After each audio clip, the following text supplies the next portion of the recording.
శ్రీ లలితామ్మవారిని ప్రార్థిస్తూ శ్రీ లలిత సహస్రనామామృతంలో ప్రతి నామానికి మనం అర్థం చెప్పుకుంటూ అర్థం చెప్పుకోవడం వల్లనే ఆమె యొక్క గుణగణాలు అనుగ్రహాలు మనకు ఎలా వస్తాయి అనేది తెలుసుకోగలుగుతున్నారు.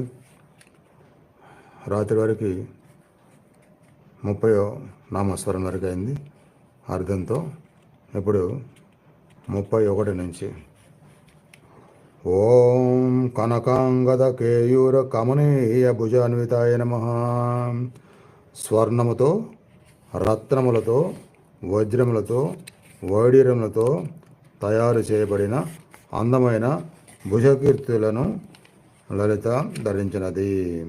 కమనీయ అందమైన, కనకం బంగారు ఉత్కృష్టమైన ఆభరణాలను ఆమె ధరించినది.